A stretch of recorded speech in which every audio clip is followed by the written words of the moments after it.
Explorer's Log, Entry 1. I seem to have lost my bearings. Completely. This place, it's not on any map.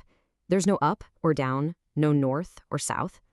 It feels more like I've walked straight into an idea, a thought that's not quite finished yet. My travels have brought me here, to a landscape that's made entirely of, the internal world. And I'm going to try to chart it, make some sense of it. You see, it's a dimension made of pure words. There's no real story, no narrative that flows from one thing to the next. Instead, there are just voices. Yeah, voices. Disconnected, kind of echoing in the quiet. I've started talking to some of these strange fellows around here, just trying to get a lay of the land. So, my first official log entry is this, a sort of map of my first impressions. This whole realm is just overwhelmingly subjective. The normal rules of reality, they don't apply here. It's a space where feelings and thoughts and little fragments of personality have kind of taken on a life of their own. And that's really the big question I keep coming back to. Who or what are these beings? Are they individuals like me? Or are they something else? My first few encounters have been, let's just say they've been eye-opening. I'm titling this part of my log, Encounters with the Self.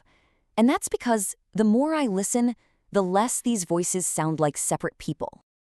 It feels more like I'm meeting different facets of a single, maybe fractured identity. The first two I managed to document were just complete opposites. One was pure, raw defiance, and the other, a total enigma of deep, deep melancholy. All right, let's start with the first one. This being, it called itself an elf, was just radiating this psychological aggression that was unlike anything I've ever run into. A will so powerful, it felt like it was bending the very air around it. The contradiction is it's incredible. This voice claims it has a mind like a fortress, that it's absolutely invincible psychologically. But then in the same breath, it just admits it's physically useless. It's all about the internal battle for this one. The outside world? An irrelevant distraction. So this is the heart of its philosophy, and it's a total paradox. It thinks life is this hopeless, dirty mess, so its solution is to embrace chaos, to just, let the catecholamines all rip. But at the very same time, it hates randomness. It wants a predetermined course. It's this wild mix of pure nihilism and this desperate, desperate need for control. My next encounter was even stranger. Just this fleeting, almost ghostly presence that didn't even seem sure it existed. It talked in riddles about shadowed universes and havens built from delusions. And right there, that's when the true nature of this place became terrifyingly clear. This entity, which I've started calling Cottontail, suggested it was my own hallucination. And that thought, it just stopped me in my tracks. Am I actually exploring some new world? Or am I just taking notes on the contents of my own subconscious? After that, my journey took a much darker turn. The voices changed. They weren't about personal angst anymore. They were about something bigger, something colder. I feel like I stumbled into an abyss, a place ruled by pure despair and a kind of brutality that felt disturbingly modern. I found a cauldron. Seriously. And it wasn't bubbling with a potion, it was bubbling with words.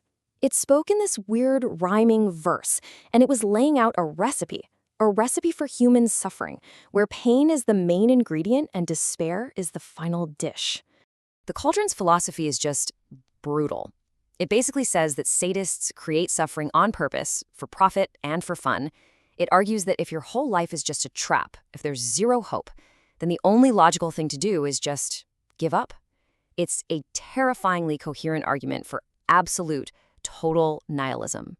Before I tell you about the next voice, I need to define a concept that it really forced me to think about. I'm calling it the veil of civilization. It's this idea that our modern world didn't get rid of brutality. It just put a mask on it, gave it a new, more distant, more justifiable face.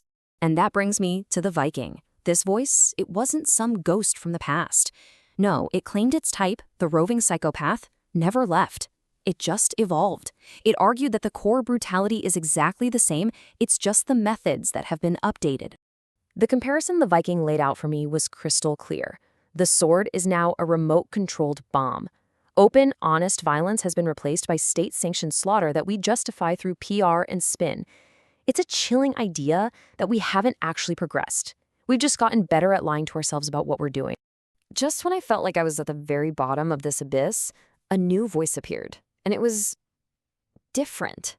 It was like a little shard of light in all that gloom, a signal from somewhere else entirely. Yup, another elf, but nothing like the first one. This one came from a world of, well, of naive optimism, a world where stories make sense and destiny is a good thing. It said it got teleported here by accident through some weird crystal, and you could just feel its confusion.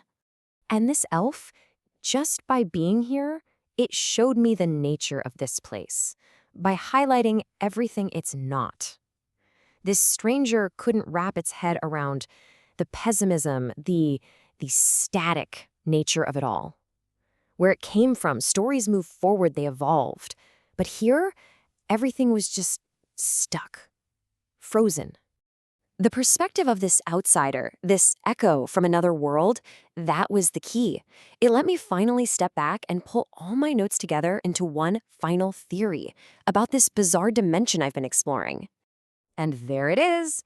That's the question that unlocked the whole thing for me. The visiting elf, just in its simple, honest confusion, stumbled onto the central mystery. What if this entire realm, with all of its fighting, contradictory voices, what if it's all the product of a single consciousness, one that is alive, but trapped, frozen in time? This has become the new title for my entire log. I'm not sure anymore if I'm talking to other beings. It is entirely possible that the defiant elf, the melancholy hallucination, the despairing cauldron, and the civilized Viking are all just fragmented memories looping over and over again inside one dormant, dreaming mind. And so, this is where my log entry has to end, for now, with a question that I have to turn outwards. Because if this place is a single mind frozen in a moment of unresolved pain, it forces me to ask, what parts of our own internal worlds are trapped in the same way? What dialogues are echoing inside us that we never hear? What are the walls of our own frozen consciousness? End of log.